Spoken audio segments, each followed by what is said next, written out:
सबसे बड़ा कौन? जय श्री कृष्ण दोस्तों। इस दुनिया में सबसे बड़ा कौन है? हर कोई कहता है कि मैं बड़ा हूँ, मैं बड़ा हूँ। आखिर में सबसे बड़ा है कौन? तो आइए इस कहानी के माध्यम से जानते हैं कि सबसे बड़ा कौन है।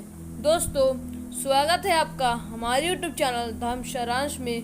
दोस्तों, आज का प्रसंग बहुत ही आवश्यक है, इसलिए इस प्रसंग को अंतिम तक जरूर सुनें। दोस्तों, किसी शहर में 4 बहनें रहती थी जिनका नाम भूख, प्यास, नींद और आशा था।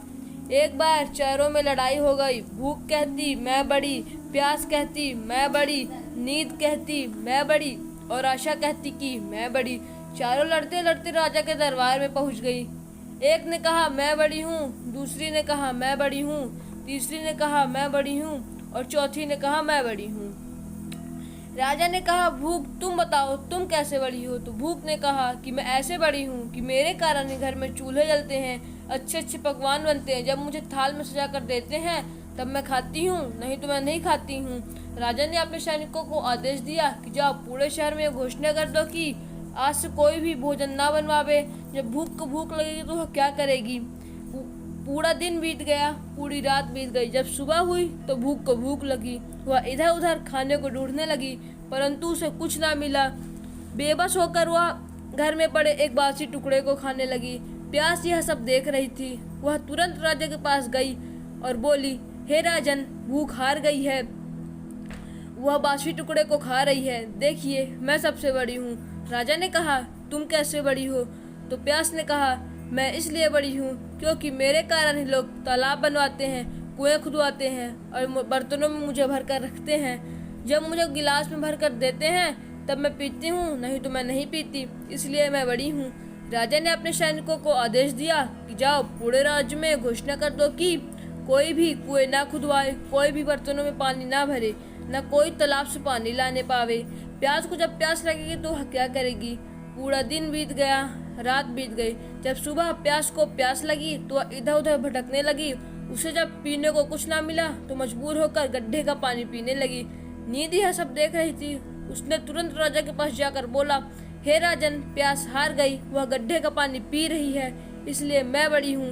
राजा ने कहा कि तुम कैसे बड़ी हो? तो नींद ने कहा मैं इसलिए बड़ी हूँ क्योंकि मेरे कारण ही लोग पलंग बनवाते हैं, उसमें बिस्तर भिजवाते हैं। मुझे जब बिस्तर बिछा कर देते हैं तब मैं सोती हूँ, नहीं तो मैं नहीं सोती हूँ। राजा ने अपने सैनिकों को आदेश दिया कि जाओ पूरे राज्य में घोषणा राजा ने अपने सैनिकों को आदेश दिया कि जाओ पूरे शहर में घोषणा कर दो कि कोई भी पलंग ना बनवावे, ना उसमें बिस्तर डलवावे। नींद को जब नींद लगेगी तो वह क्या करेगी? पूरा दिन बीत गया। आधी रात को जब नींद को नींद लगी तो वह इधर उधर बिस्तर खोजने लगी। जब उसे बिस्तर नहीं मिला तो वह मजबूर होकर ऊबड़ खाबड़ जगह पर ही सो गई। आशा यह सब देख रही थी। उसने तुरंत राजा के पास जाकर कहा, हे राजन, नींद हार गई, वह ऊबड़ खाबड़ जगह पर ही सो गई है, इसलिए मैं बड़ी हूँ। तो राजा ने कहा तुम कैसे बड़ी हो?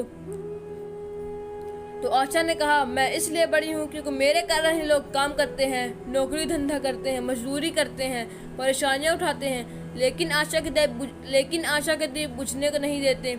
राजा ने अपने सैनिकों को आदेश दिया कि जाओ पूरे शहर में घोषणा करा दो कि कोई भी नौकरी ना करे, कोई मेहनत मजदूरी ना करे, कोई काम धंधा ना करे, कोई भी आशा के दीप ना जलाए। जब आशा को आस लगी तो वह क्या करेगी?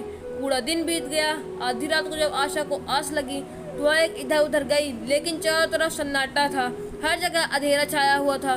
सिर्फ एक कुम्हार टिमटिमाते दीपक के प्रकाश में काम कर रहा था। वह वहां जाकर टिक गई। राजा ने यह देखा, राजा के देखते ही देखते उसका सोने का दीपक, सोने की बाती और सोने का महल बन गया।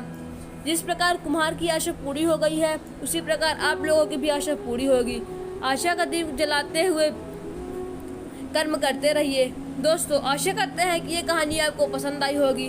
अगर ये कहानी अच्छी लगी है तो इस वीडियो को लाइक करके चैनल को सब्सक्राइब कर दीजिए और कमेंट में लिख दीजिए जय श्री कृष्ण, राधे राधे।